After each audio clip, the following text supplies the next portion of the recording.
Good morning, everybody, and thank you very much for joining us at our first parent workshop led by the Widening Participation Unit. I am Carolina Morrison. I am the Senior Evaluations Officer for Widening Participation, and I will be your host today. Now, today we have a very exciting lineup of some wonderful information that we're very happy and proud to share with our parent community group.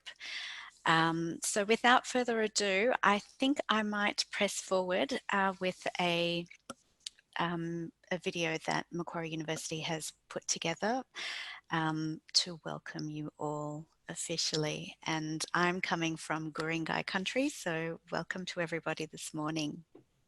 Welcome. We acknowledge the traditional custodians of Macquarie University land, the Wadamaragal clan of the Darug Nation, whose cultures and customs have nurtured this land since the Dreamtime. We pay our respects to elders past, present and future. We welcome people of all nations and all faiths. Kwai Bidja, Jamna Payala Janawi. Come here, we speak together. We have 60,000 years of archaeological evidence of Aboriginal habitation at Lake Mungo and 20,000 years in Ryde. We have great antiquity. Today, hundreds of Aboriginal and Torres Strait Islander people graduate from Macquarie University. The Darug Nation had famous leaders such as Chief Yarramundi, Naraginji, Colby and Maria Locke. Many of the descendants of these Darug people live today amongst you. We celebrate with you our ongoing attachment and custodianship of this country. We celebrate the achievements of Macquarie University.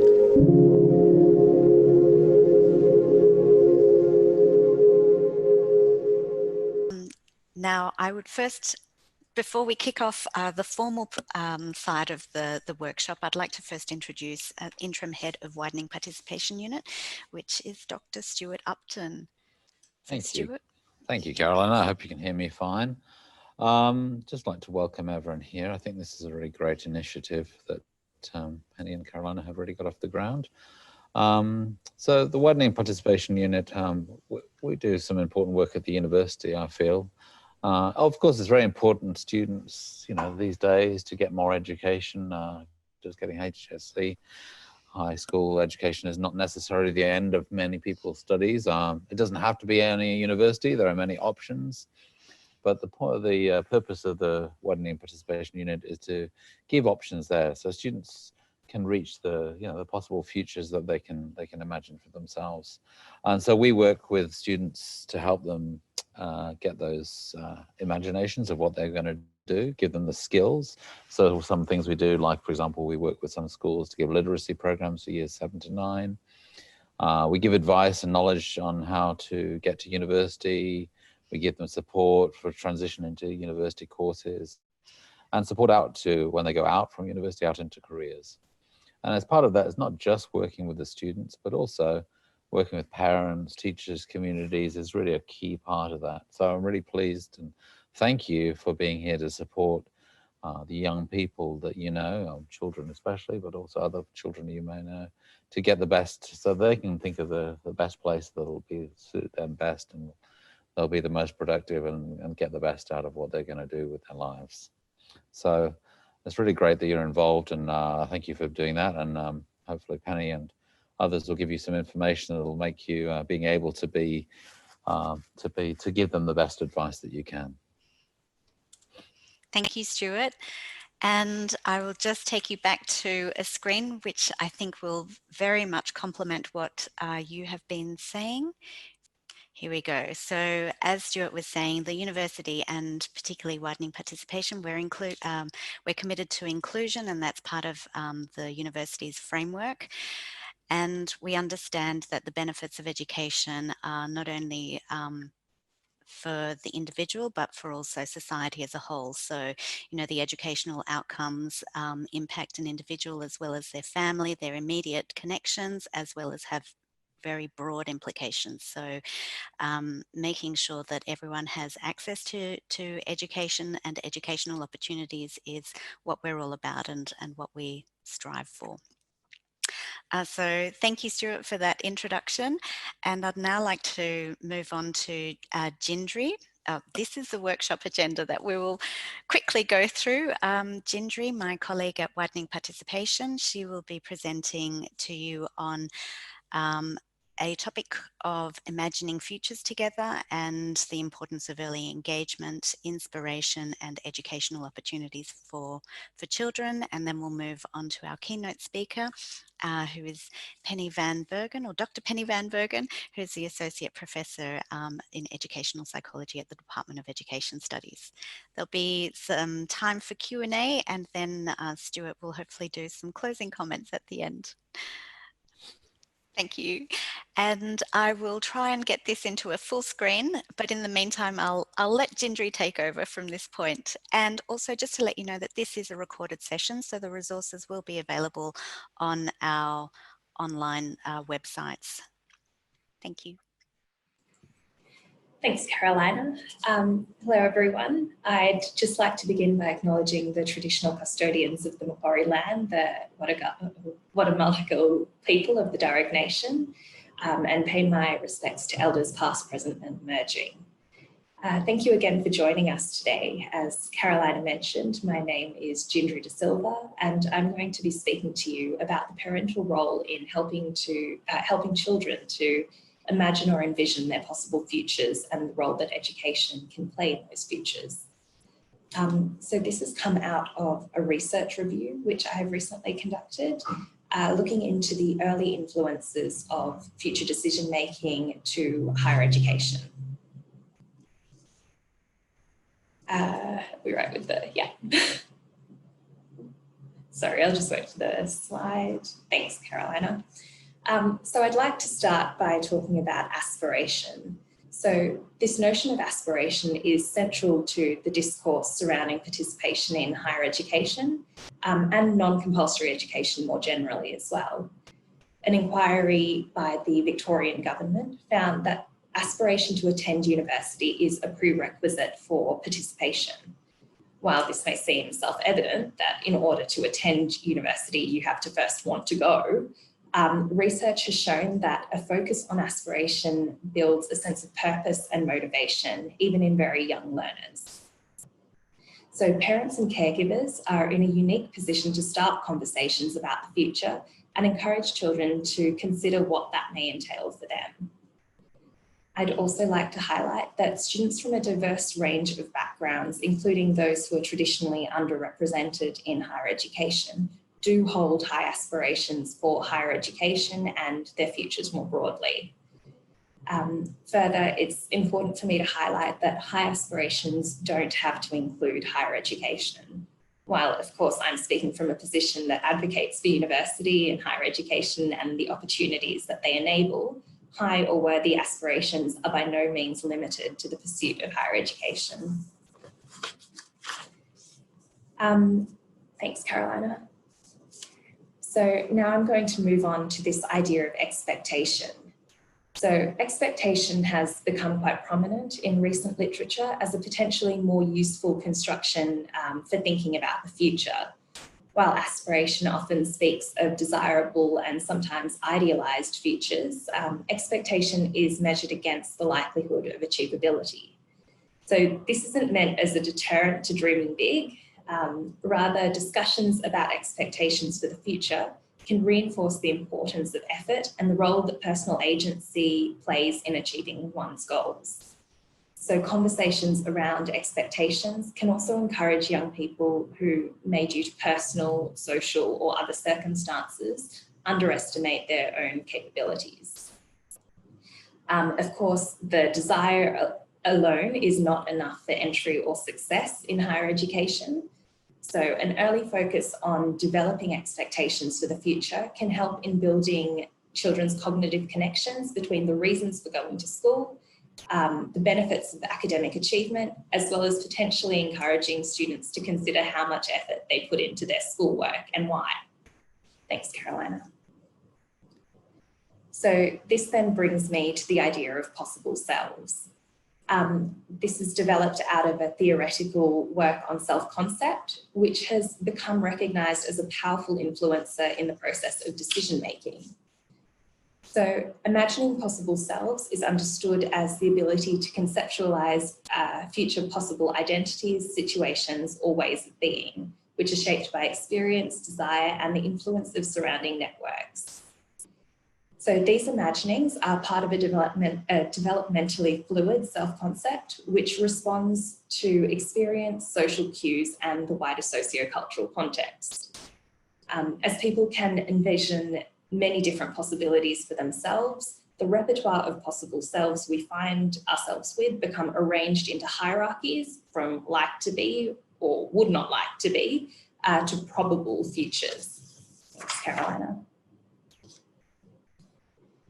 So the bridge between these like to be, would not like to be, and probable levels of the future self is through the process of elaboration. So this is the extent to which a person has formed a particular possible self. It also includes their plan, if they have any, for achieving or avoiding that version of the self.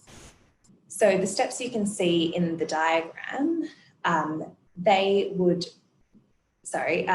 be formed through the process of elaboration and represent the intermediary nodes or goals which are needed in order to make the probable desirable version of themselves. Through this, elaborating like to be selves could promote motivation.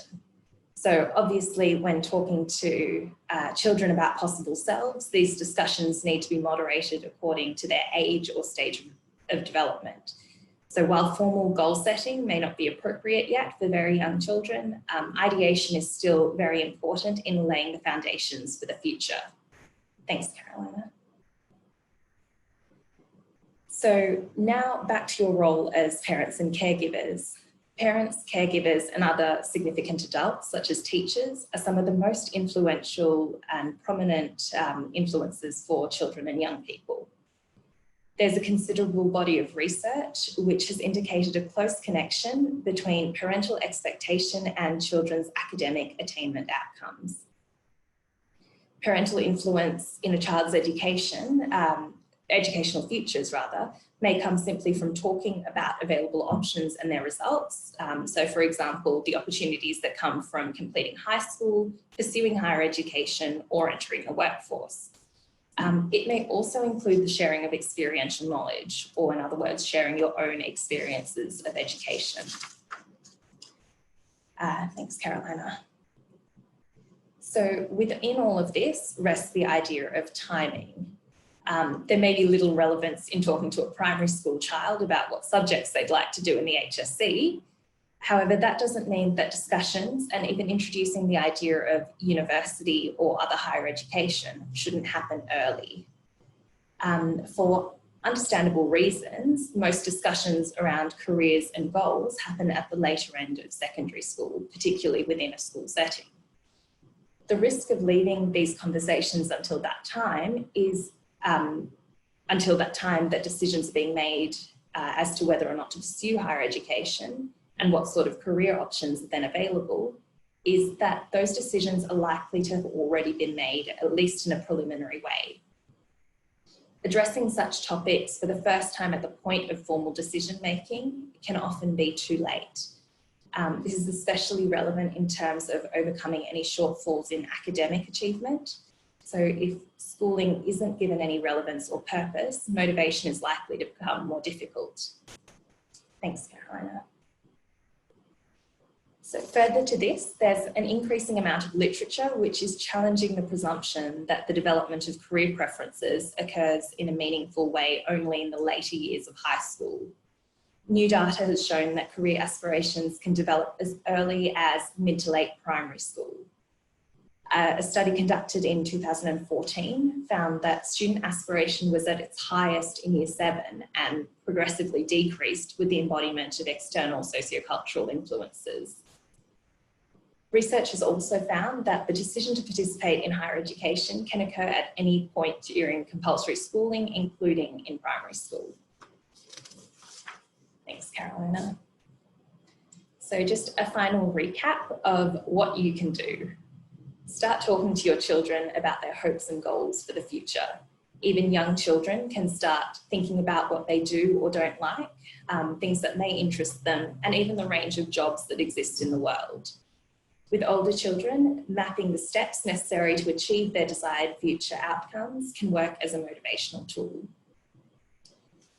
Parents are key role models for their children, so encourage discussions about education, opportunities, and share your own personal experiences. If you're able to talk to children about the possibility of higher education and what that may look like, these will likely inform your children's implicitly available resources and information, which may then aid in decision making. Finally, as universities and university campuses can be quite detached from children's daily lives, it's important to visit campuses and familiarise children with what universities are, what they look like, and what actually happens within them. The study I mentioned earlier on student aspirations concluded that even a single campus visit can have significant long and short-term effects. These are partly due to the provision of valuable information, but it also provides students with a real and tangible experience of what happens at a university. Just like flying a plane or visiting Uluru, the physical experience is beyond anything that a written or digital account can describe. So actual physical experiences, even short ones like a single visit to a campus, provide an added dimension to the knowledge base and the ability to use this knowledge imaginatively. So the physical experience, through this physical experience, psychological transformation into an imagined future or possible self becomes a critical element of a successful campus visit. It is this ability to imagine a new future for oneself that is needed in order to link aspiration to a belief that such a future is both possible and likely. Remember, even if it's not a formal open day, or the likes, universities are public spaces. They're available to be experienced and used by the community. Thank you, that's it from me. Thank you, Gendry. And yes, I will chime in that, yes, universities are public places, so they are open to everybody. And we have a wonderful library that has excellent children's resources and its own children's area. So it does cater for everybody. Now moving on, thank you so much again, Gendry. We'll move on to Dr. Penny van Bergen, who will talk about her aspect of learning with children. Thank you, Penny. Hi everybody, and thank you for letting me have a chat to you. I know that we're not here in person, but hopefully there's still some things that we can chat about. What I'm going to do today is talk a little bit about some of the different aspects of development that might influence children's thinking about the future as they go through sort of different ages and stages, and how that might interrelate with what you as a parent might do, and also what you might sort of be working with children's teachers to do as well. So we've got 5 topics that I'm going to move through, just spending a couple of minutes on each topic. The last topic, we'll just see how we're going for timing. It's just kind of a little bonus grab bag of study tips and tricks. We'll see how we go. But the first one is, so thinking about future-proofing. And so the idea here is thinking about, when we're thinking about what children might become in the future, we want to think as well about, the different possible pathways that are going to open for them, because the world that they're living in now may not be the world that they sort of emerge in 10, 20, 30 years' time. And that's true for us as well. If we think back a few decades, the jobs available were quite different then than they are now. And so when we're thinking about the future, we also want to think sort of flexibly about what are the things we like to do, not necessarily what's the specific single career we might want. I'll talk about a couple of different aspects of child development that I think are most relevant when you're talking to children about what they want to be, who they want to be, and then dive into thinking about, more specifically, what is it to imagine the future self? What does that look like? I wanted to touch a little bit on the importance of mental health as well, and I think that's particularly important, although it's not exactly the same as sort of imagining your future self on a career pathway. It's one of those things that can derail those pathways very easily. And I think it's also one of those things that we're probably all feeling the impact of in different ways at the moment, including children. And so thinking about kind of how that can interfere with thinking processes and what we can do if it is, I think is important to pull into this kind of discussion. And like I said, if we get time, we'll dive into a couple of study tips and tricks that can help children and adolescents sort of do the best that they can and have the most options available. We'll just see how we go for timing with that one. But we'll flip over to future proofing. If I can just jump in, Penny, if anyone has any questions, you can use the chat line and we can then keep a record of those and then come back to them at the end. Yeah, sounds good. Okay, so future proofing, and we'll just jump to the next slide, please, Carolina. Okay, so my journey, and I won't spend long on this, but I just wanted to give you a little bit of an insight into the way in which people's thinking can change. And this is probably true for each one of you as well. But I started off wanting to be a physiotherapist, and I worked towards that in high school. I then, for some reason, started studying engineering at university. It was quite different. I didn't like it at all. I decided I'd go back to physiotherapy, but in the meantime, I started studying psychology just as for one unit, and philosophy, and found that even though I'd never really considered it as a career, I loved the psychology, and I stuck with that for a very long time. And so I think, you know, again, when we're thinking about these pathways that we want to open up for children and for adolescents, it's not necessarily about that one single job, but it's about, you know, what are the kind of the possible range of roles that you'd be really interested in? What are the skills that you want to use? What's the knowledge you want to gain? And there probably are multiple ways in which those can be achieved. And so I think it's really helpful for children to think about what is it that you want to do, not necessarily what is it that you know, what's the one career path that you're heading for, but what are the possible career paths that we want to keep open for you? So if we jump to the next slide, please. And so we know as well that even for 2020 grads, and I know that 2020 looks much different than people thought it would, but it's likely that students graduating in 2020 are going to have, it's estimated that they'll have 17 jobs and 6 career changes in the course of their careers. And so really what this brings with it is not just a demand for a single career or a single pathway, but a demand for flexibility and for resilience and upskilling. And that's what we can help do as parents, is sort of support children in developing that flexibility and that resilience, and thinking about what skills that they're going to need as they go forward. And so again, it's about thinking about flexibility and keeping all of those options open. And so, you know, to reiterate Gingery's point, you know, for a particular child or adolescent, they may or may not end up following a university pathway.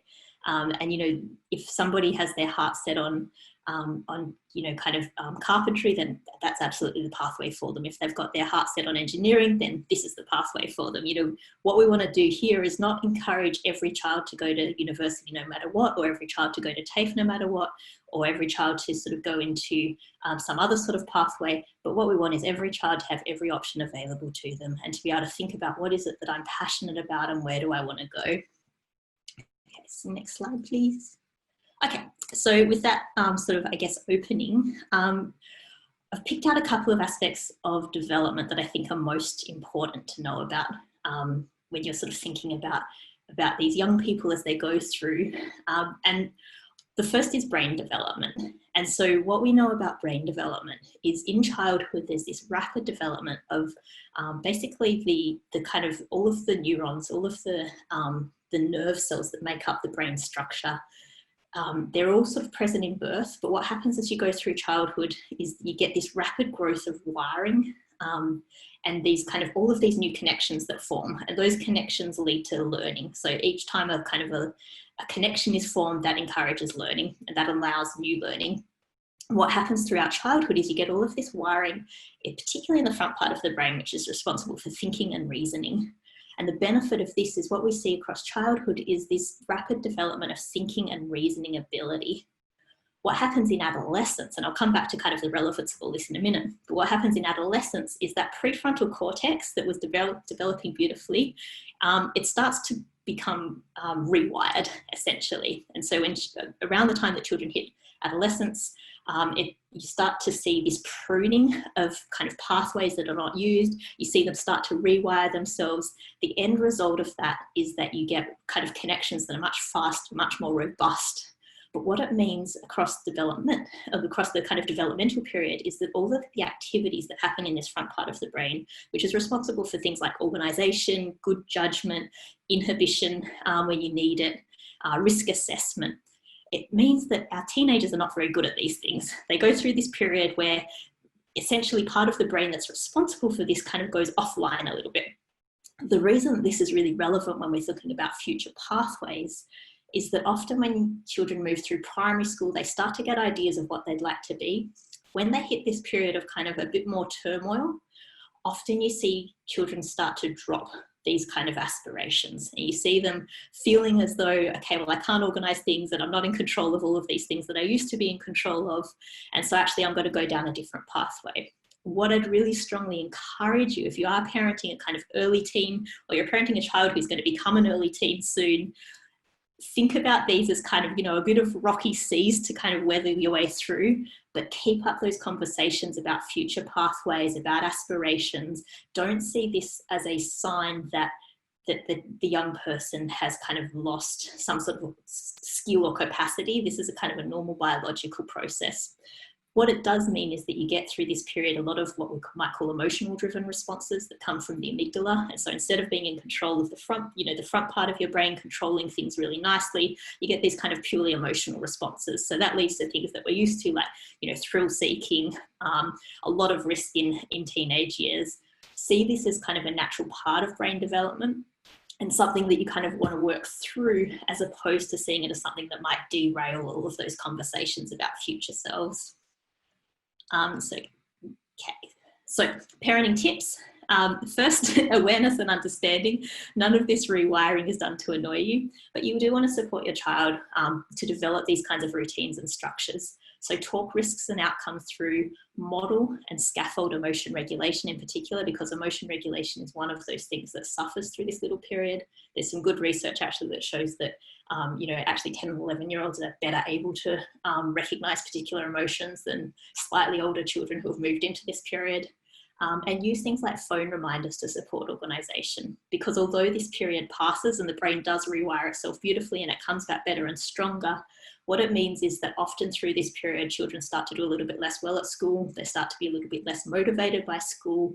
They start to sort of forget their homework, forget to tidy their room. Organisation is one of those things that structures. Regulation and control is one of those things that structures. So what you can do is develop these routines and structures that can help move through that period, and just be patient because it passes. I think the other area of development that is really important to think about and to know about, and Jindri touched on this, is self-esteem and self-efficacy. So when we're talking about self-esteem, we're talking about how the child feels about themselves. It's more of an emotional feeling. When we talk about self-efficacy, it's a sense of what you're capable of doing. So you might say, look, I've got fairly good self-esteem, I feel good about myself, and I've got very high self-efficacy for, I don't know, building houses. I happen to be a builder and I can build a house. I've got high self-efficacy there. So self-esteem and self-efficacy are related to one another. The higher self-efficacy you have, so the better you feel you are at maths or English, PDHPE, the more likely you are to also have higher self-esteem. But what we also see is that there are some changes across time that are important. So in childhood, generally there's positive self-esteem, not always the case, but most children have fairly good self-esteem and growing self-efficacy. And so you start to see children through primary school start to become more specific in the things that they can identify themselves as being able to do. In adolescence, what we see is this kind of slight shift in how people think about themselves. And so one thing that happens is adolescent egocentrism. And this is kind of an old term, was used by Piaget originally, who's sort of, you know, long gone now. But essentially it's this period where children or adolescents start to become very, very conscious of what their peers are thinking of them, and not necessarily as much their parents and teachers. Often parents and teachers at this point say, okay, well, I don't have any influence anymore. But what the research shows is that even though adolescents look more closely to their peers, as kind of to kind of gauge how well they're doing, their parents' influences still have the strongest impact. So their parents' opinion, that carries a lot of weight, even though it seems like the adolescent may not be paying attention to it. And so it's still worth, you know, making sure you keep that communication line open, even if it feels like you're not getting a lot back from that. Because even though peers seem like they're kind of this really critical source, It's parents that adolescents go to when they feel like actually they're not sure about something, they're not quite sure how to manage this one. And so it's in that kind of moments of uncertainty that parents are a really critical source of kind of, support and discussion. So we'll just jump to the next slide. I just wanted to show you this. This is a slightly older study, but I think it's a really nice illustration of how important that self-esteem is. And so this is a study with older adolescents. And what the researchers did was they looked at how well students did across 2 different tests. And so these were different points in the year. And they looked at, okay, well, if they did well on the first test, how well did they do on the second test? And they found that, look, if they did well on the first test, it doesn't matter if they've got high or low self-esteem, they tend to do well on the second test as well. That's not really of much interest. What was really interesting to the researchers was how well students did on the second test based on how well they did on the first test, if they had high or low, based on whether, sorry, let me restart that, I'm getting confused. What was really interesting was how well students did on the second test if they had done poorly on that first test. And that's where they found that self-esteem was critical. So for students who had really high self-esteem, even if they did poorly on the first test, they tended to do really, really well on the second test. And so what was happening in the background is those who had high self-esteem were saying, okay, I did really bad, but that's not a reflection of me. I've got to work really hard. I've got to study really hard. I'm going to get this one because I know I can do it. Those who had low self-esteem said, okay, well, I did poorly on the first test. I'm obviously pretty bad at this. I'm not going to do very well. And they tended to bomb out on the second test as well. It's a really big difference. And so you can see for those who were doing well already, it didn't really matter. But for those who had a setback, and we're all going to face some kind of setback in life, having that high self-esteem was just critical for helping them get back on the horse, sit down, study, focus, because they believed that they could do it. And so they had similar ability. They'd all bombed out on that first test in this group, but that high self-esteem was critical. So if we jump to the next slide, what we also see in terms of self-esteem is these differences according to gender. And so these differences by gender tend to emerge in middle childhood. There's a lot of research that shows that often they're socialized. So they're not necessarily things that boys or girls were born with, but they get a lot of messages from society that start to shape what this looks like. Boys tend to develop higher self-efficacy. So they start to, in some cases, overestimate their abilities. This is not always the case. So we should say with any gender differences, there's always a big range and there's always overlap. So there's always, you have this kind of, boys are here, girls are here, but you get a lot of kids that are actually overlapping in the middle. But as a group, boys start to overestimate their abilities. As a group, girls start to underestimate their abilities. And so it's girls that really seem to struggle more with criticism. Sometimes some specific boys are also more sensitive, but girls as a group tend to start to become more sensitive during that middle childhood period. What you also see during that middle childhood period is that boys and girls start to rate themselves better at what they call stereotypically male or female subjects. So boys start to say that they're better at maths and science, girls start to say that they're better at English and history, even when you look at the test results, no difference whatsoever. They just start to see themselves as this is kind of the thing that I'm supposed to be. So if we jump to the next slide. And so what we need to think about as parents, I think, is how do we support children to have high self-esteem, high self-efficacy, still realistic. So we're not saying, you want to think that your child is the best at everything, no matter what possible, but how do we help the children to feel generally good at themselves and very generally capable? And how do we start to kind of battle against some of those gender stereotypes where, because we do want boys to see kind of English and history and those sorts of pathways as open to them. And we do want girls to see maths and science pathways open to them. So we need to somehow kind of battle against this kind of divergence that starts to emerge. There's a couple of strategies that can use to enhance self-esteem and self-efficacy. One of the most common strategies that parents use and teachers use is at the bottom, verbal persuasion. And so really you encourage your child, look, just give it a go. You'll be fine, try it, give it a go, see how it goes. The problem with this approach is that it's really risky. And so if you encourage a child, let's say that they want to do well on a science test. And if you say, look, just try it to see how you go. The challenge is what happens if the desired outcome doesn't occur, right? And so in a sense, in the child's mind, it's possible that you've set them up to fail. What we need to do is change their goal And so it's not, I need to get an A in this test. It might be, my goal is to study really well for this and see how I go. And so the focus is on the study. But what we can also do is to start to use what we call vicarious experiences and enactive mastery experiences. And so vicarious experiences are ones where a child might see a similar ability peer succeed at something. And so, the example that often gets used in clinical psychology is, let's say that you're scared of a snake. If you tell somebody, look, just go and touch the snake, you're fine, and then the snake rears its head, you don't trust that person again, right? But if you see somebody who's similar to you go and touch the snake, then you think, okay, maybe this is something I can do. And so the same thing goes for kind of school tasks, right?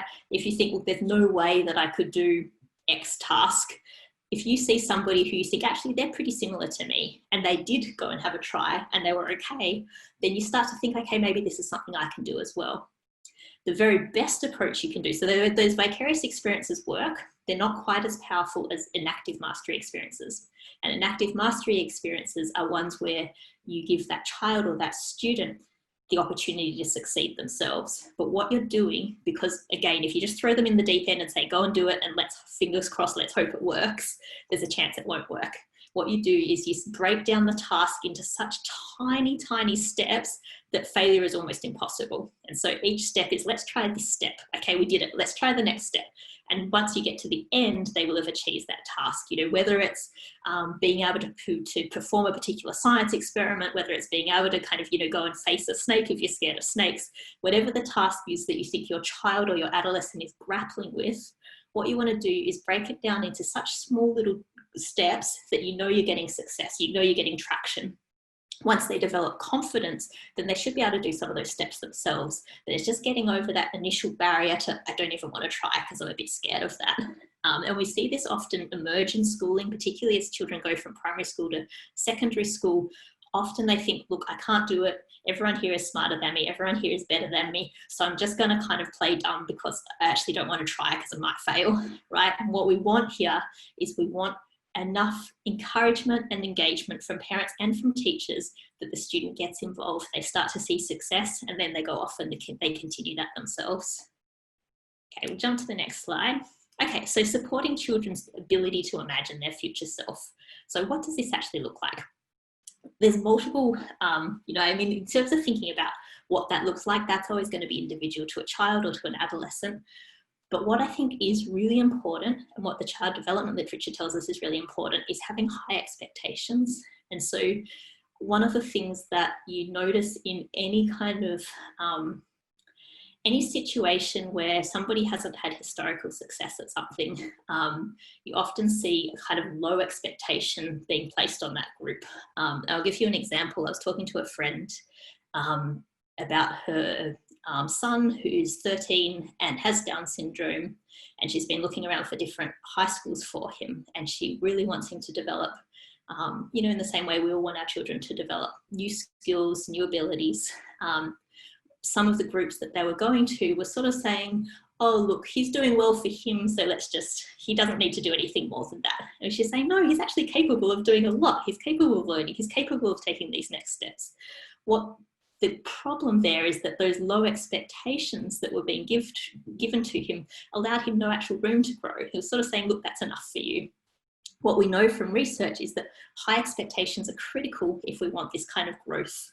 And there's a famous study, I won't link to it right now, but the famous study, it's called the Pygmalion effect, sometimes called the Rosenthal effect, based on the psychologist who sort of ran this study initially. But what they did was they went into a primary school at the start of the year. They gave everybody IQ tests. They didn't use the results of those IQ tests at all, except to kind of get an idea of, kind of where everybody fell. What they did then was they randomly allocated everybody in this group to either a high or an average potential condition. The average potential condition, the children, they just said, look, they're fine, they're normal kids, they're all good. The high potential condition, even though these children had IQ tests that were exactly the same as the other ones, they said these children have a lot of potential, they're about to flourish. Our test results show that they're really on their way to flourishing. What they did was they then came back at the end of the year and they found that those children really had flourished relative to the children in the other group. There was no difference between the groups in the first place, but as soon as the teachers had the idea that these ones have potential and they're on the right track, they were giving them a lot of kind of encouragement and support. If those children sort of didn't do the right thing, they'd say, come on, I know you can do this. We've got this. For those who are in the kind of the normal condition, they weren't really giving that extra support. They're saying, look, yeah, you're doing fine for you, right? So high expectations have this self-fulfilling prophecy effect. They can end up leading to high success simply because we're saying, look, I know you can do this, so let's find out how we're going to make it happen. The reverse has also been observed in some classrooms, and particularly a lot of this research comes from the US back when integration of black and white classrooms was sort of just starting to happen. A lot of the time black classrooms were given low expectations, and they ended up being much less successful than in cases where they were given high expectations. And so, in terms of the kind of the measures that the researchers were using, anytime teachers were saying, look, I don't think these children are going to do very well, turns out they didn't actually do very well. Anytime the teachers were saying, there's a lot of potential here, let's work with it, they ended up doing better at the end. And so the Pygmalion effect shows us that high expectations end up leading to high success. They end up leading to kind of, doing the best you possibly can for yourself. The golem effect, those low expectations, they end up leading to low success because people sort of go, oh, look, that's what I expected anyway. And so if we flip to the next slide. So in terms of tips, how can we work with this knowledge? It's really important to have high expectations for our children. That doesn't mean unrealistic expectations. They're always going to act up sometimes. They're always going to kind of get things right and wrong in different ways. But allow your child to imagine multiple potential selves. Don't commit them to anything now. So it's not like we have to commit them to, okay, you're going to be a doctor in kindergarten, right? But don't discourage them from any potential pathways. Oh, look, that's just for smart people. What we want is we want every child imagining this is something I can do if I put in the groundwork and if I take the right steps.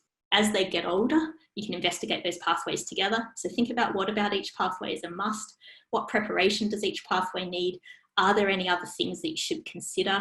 It may be that they want to, not every child is necessarily going to be a gold medal Olympic athlete, but every child can follow a pathway to becoming a kind of somebody who's involved in health and fitness, right? And so that's where you might think about what are the different ways in which I can achieve this, and encourage practice and growth. So you want to talk to children about practice and not ability. It's not that, you're too smart, not smart enough, too good, not good enough. You think about, okay, what skills do we need to practice to help you on this pathway?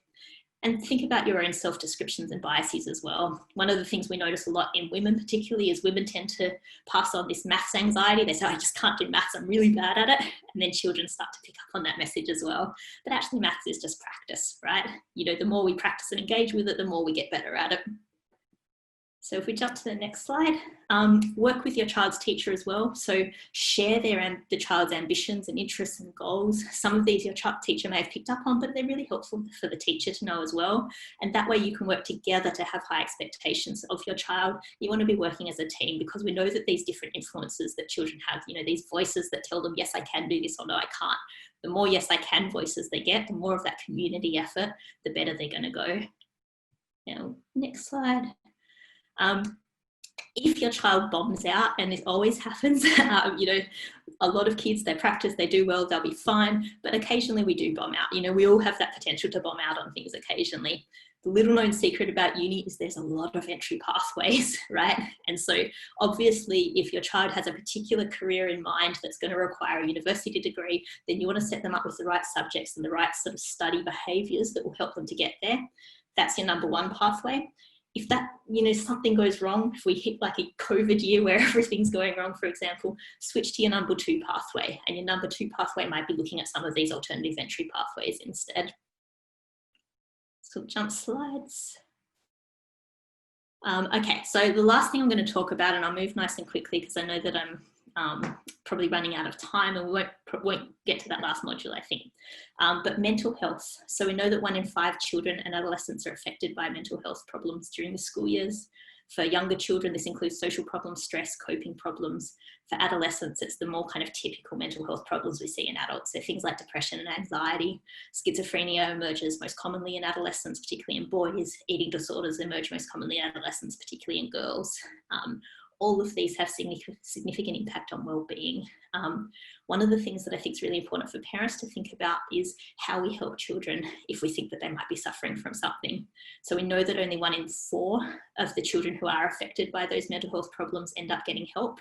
One of the key reasons, so when children themselves are asked, why did you get help or why did you not get help? Parents and teachers are not aware of the problem and the child doesn't want to say anything or doesn't know themselves that they're suffering. The parents and teachers are unsure of what to do and the student doesn't believe it can be fixed.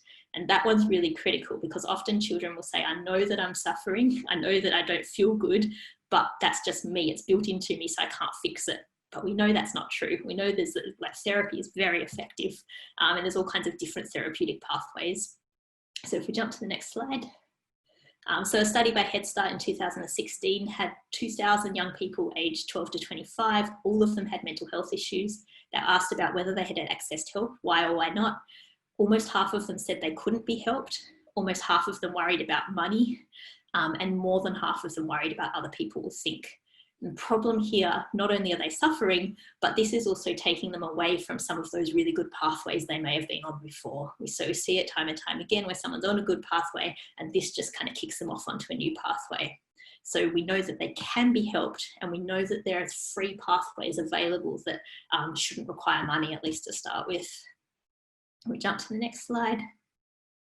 So in terms of parent tips, I think it's really important to use open communication if you think your child is suffering. So make clear to your child that you're happy to chat anytime, normalise mental health, there shouldn't be any stigma about it. Check for any signs of change in the child. So if you think something's just not quite right, if they've always been positive and happy about life and things just aren't quite there at the moment, then just have a chat with them and see if you can figure out what's going on. Seek professional help if you need to. GP can be the easiest way to do that, or from a school counsellor. Even if you're not quite sure, it's still worth following. And if access is tricky, there's a lot of online programs, particularly chat programs that teenagers particularly seem to really enjoy. And they can just chat to somebody about this is how I'm feeling, and they get professional licensed providers that follow up with them. But do take it seriously. If somebody is looking like they're not enjoying things, saying you just need to snap out of it or just cheer up, that never helps. It just drives it underground. So we want to make sure that we're alert for these signs because mental health is the #1 thing that will kind of take them down a kind of a negative pathway. We want to pull them back onto a positive pathway. Next slide. And, I think contextualizing that this particular year has been really tricky because we've been suffering from COVID-19. Children and adolescents are at particular risk during this period, children especially, but different children react in different ways. And there's also different patterns at different ages. So I think it's just worth being aware of these and alert to them right now. There's not a lot of research yet. A lot of this is anecdotal, but there is a very large study that just came out with 10,000 parents and young people run by Oxford. And what they did was they surveyed parents and young people about a month into lockdown. They found that children aged 4 to 10 were more unhappy, more worried, and parents reported that they're having more temper tantrums. I've got a 5-year-old, I know that's absolutely true for us. There was a lot more temper tantrums. Adolescents age 11 plus were more restless, sort of still a little bit more kind of cagey, but actually suffering from less emotional difficulties than typically. So there was actually a silver lining for some adolescents, and some of that might relate to not being in the school system and not sort of facing some of the social stresses they always do.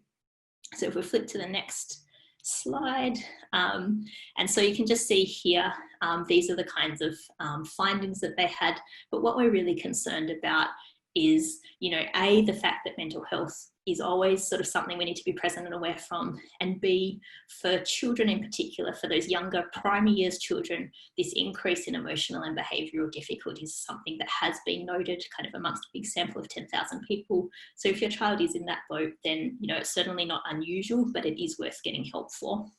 And I'm going to leave things there because I know that we're probably up to time already. So I'm very happy to talk about those study hints and tips, but I'll stop the presentation now. Oh, I was just going to say, Penny, we'd be more than happy to keep going. I'm not quite sure what our audience thinks, but if you have capacity to keep going, I think that everyone would really appreciate it. Okay. And then we can, for those who would like to stay on and have capacity to stay on, we'd obviously welcome you too. Okay. All right, let's do it. All right, so we'll dive into the next slide. Okay, so parenting tips. I think number one, check in with your children about COVID, label and acknowledge their feelings. Just being heard is really important with these sorts of things. And you want to use fairly clear and relaxed language. So one of the things when you're talking about these emotions you want to do is avoid catastrophizing. So if a child hears, look, I know you're feeling a little bit sad and let's think about this, that can be positive and helpful. If the child hears, I know it's terrible, then they're more like, that's likely to increase their anxiety as well. So one thing, it's a bit of a kind of a loose way of talking about the research, but anxiety really is contagious. If children sense that their parents are anxious about something, they become anxious as well. I think it's also really important to avoid promises we can't keep. And so saying that everybody we know is going to be healthy, we can't guarantee that. Saying that we're not going to go back into lockdown, we can't guarantee that either. And so this can start to inadvertently erode trust if it turns out that we weren't right. But what we can do is focus on the positive. So we can sort of say, yeah, look, I know we're a bit sad at the moment, but we're actually doing a really great job at the moment, and this is helping a lot of people stay safe. And so that's really important. If you think that that's not quite enough and you think that your child's still struggling a little bit, then get some help. Just because other people are feeling the pressure of this doesn't mean that we can't get help when I think everybody deserves that help and should be getting that help when they need it. Okay, so study tips and tricks. So there's typically 3 types of study that we talk about in educational psychology terms. And so if we're thinking about, a kind of upper primary years student or a high school student who's starting to develop their own study behaviours, starting to put this into studying for a test or working on an assignment, the 3 strategies we tend to talk about are rehearsal, where you just kind of go over something over and over. So if you imagine working for a test, for example, you just kind of play the material over and over in your mind. Organisation strategies, which is where you actually put things into kind of categories. And so you might have been the kind of person who puts things onto a big poster with highlighters and post-it notes. You start to kind of structure. That was always me. Elaboration strategies are where you extend the material in some way. So you might not just be reading over it, you might be going and telling it to somebody else, or you might be making up questions for yourself. Turns out rehearsal is the least effective, even though it feels comfortable, feels closest to the material, but just going over and over it in your head can sometimes be quite shallow learning. So you're not actually focusing on the meaning of it at all. You're just kind of, it's like that experience sometimes you have where you're reading a book and all of a sudden you get to the end of a page and realize you took in nothing. You have to go back to the start of the page again. Rehearsal sort of has that same effect. You can be skimming over the words but not really taking them in. Whereas organisation and elaboration both force you to interact and engage with the material in some way. And for that reason, they've both been shown to be much more effective in actually helping students perform than rehearsal has. So I think that's useful information to share with teenagers, because if you ask teenagers which is most effective and what are you using, they will 100% say rehearsal, but it turns out it's not the case. So encourage that organisation. And if they don't quite believe you, then sneak in some elaboration. Say, okay, so tell me about this material. Tell me what you're learning. How does that work? Ask dumb questions, but let them explain the answer to you. So jump to the next slide. So when we talk about material or sort of, any information that we're trying to learn, so any kind of schoolwork, what we tend to talk about in educational psychology terms is encoding. And that's the process of kind of taking that material and getting it into your long-term memory. So according to the levels of processing perspective, which we don't need to go into in detail, but according to this perspective that sort of helps us to understand what good encoding looks like, good encoding is deep and it's elaborative. And so what that means is that you need to go deeply into the material. You can't just be reading over it. You need to be using it in some way or thinking about it in some way. The additional characteristics of good encoding are the practice effect, the spacing effect, and the generation effect, which I'm going to talk about on the next slide. But across all 3 of these, the aim is for what we call desirable difficulty. So if study feels too easy, like if you're just kind of reading through it like, yep, you're probably not learning it as well as when you have to grapple with it a little bit. So sometimes students don't always like this. Sometimes they say, it's hard, I don't like it. And the biggest challenge is seeing that difficulty as being, I'm not good at this. Actually, that difficulty means that you're learning, right? And so I think we can help children from very young. The younger you start, the better, but help children to understand that difficulty does not mean you're bad at it. Difficulty means that you're learning. In pure brain terms, grappling with something means that you're learning about it. So if we shift to the next slide. and might need to tab, yeah. Okay, so practice effect simply means that any information that you're engaging with, so whether it's maths or science or PDHPE, history, you have to process, initially you have to process it effortfully. So what that means is you have to actually kind of think about it and go over it. And so we know that experts in any given field have no better general memory skills. So it's not the case that they're just really good at remembering things, it's just that they've practiced it. And so like the research for the past 50 years has just said practice, practice, practice. If you want to get better at something, practice it. Doesn't mean rehearse it over and rote, just means engage with the material. The more you engage, the better you get. And so I think that's really helpful for students to learn. It's, you know, very much nearly every career I can think of, it's not about being smart or dumb, it's about practicing or not practicing. The generation effect means that self-generated material is always recalled better than provided material. So if your child or adolescent is studying for a test, then you know what you can do is you can ask them to think of some way to kind of generate that material themselves. And so we talked before about you asking them questions. That's a really good way of doing it because they have to think of an answer. It's not the case they can just read the answer. They actually have to think about how to put it into their own words. And so it becomes self-generated. You can also ask them to develop questions for themselves, or you can ask them to do fill in the gaps tasks. But any way in which they're reworking the material is always going to be better for memory. And finally, the spacing effect, which is really critical, not just for teenagers, also for university students, but the longer the gap between practices, the better the recall. So obviously we're not talking about studying something at the start of the year and the end of the year and hoping that it sticks. But what we're talking about is you will be much better at learning and you'll do better on the test if you study a little bit each day or a little bit each week instead of cramming the night before the test. It can be exactly the same amount of study. You do better on the test if that same amount of study is spaced out. There's some evolutionary reasons why that might be the case. You know, if you see a tiger at the waterfall 4 days in a row, then you're more likely to say, okay, this is a thing that I need to pay attention to. If you see one just lazing there a single day, you go, okay, maybe that was just random, right?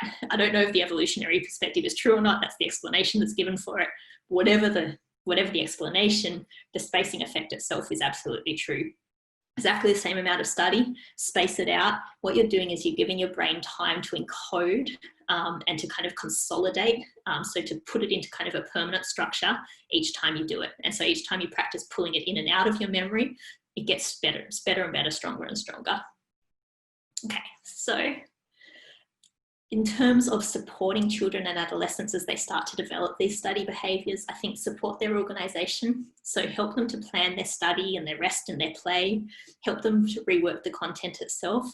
You shouldn't be doing all of this for them because you want them to have that kind of self-regulation to do it themselves. But what you're trying to do is just catch where you think they might be falling behind and sort of go, oh, have you thought about doing this, right?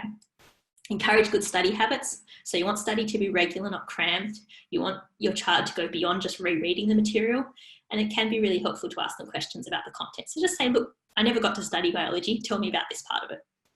Finally, encourage their responsibility. So we want them to be self-directed learners. We can help them to set up those skills, but we don't want to continue doing it for them every time. We want to start to step away as soon as they start to develop those independent skills themselves.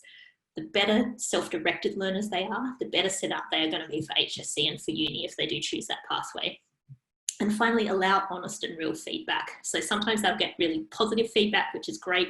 That helps with the self-esteem. Sometimes they're going to get bad feedback. So instead of kind of firing up the email line to their teacher, what you want to do is think, okay, look, this part wasn't done as well. What can we do to get better, right? Okay, maybe we need to practice this part a little bit more. Okay, so look, I think those are some, you know, hopefully helpful tips. I know that we went through quite a few things in a fairly sort of scant level of detail, but please feel free to ask me to elaborate on anything or ask any questions. I'm really happy to answer them. Thank you so much, Penny. That was excellent. Thank you. I think, Jindri, are you able to let us know if we have any questions? I think we have one from Lee. Look like there's anything in the chat. No, Lee has raised their hand. Lee, would you like to go ahead and unmute yourself and just ask questions, please? Thank you. Thanks, Penny, for the wonderful presentation. I have a question about educating child and the difference between rehearsal and practice. We know practice makes perfect, but we don't want the kids to have the habit of doing things again and again and then again, finally to be outstanding, for example. So I find it tricky to find kind of threshold or balance.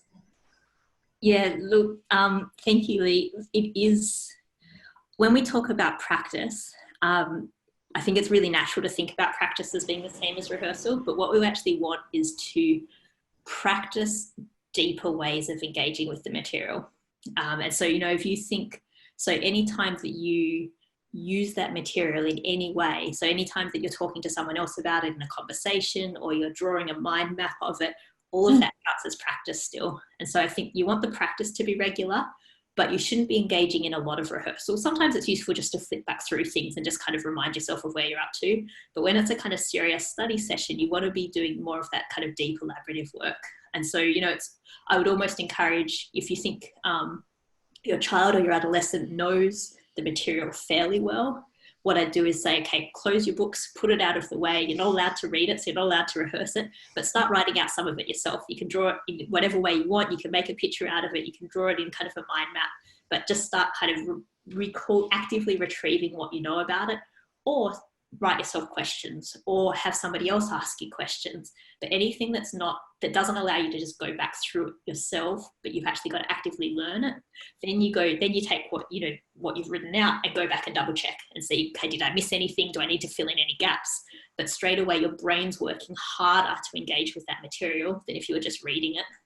Yeah, thanks. Thanks for the detailed explanation. It answers my question very well. Thank you, Penny. You're welcome. For the wonderful speech. Thank you. Yes, it has been wonderful. Thank you so much, Penny. And does anyone else have any other questions? Also, you can contact us at Widening Participation, wpu@mq.edu.au.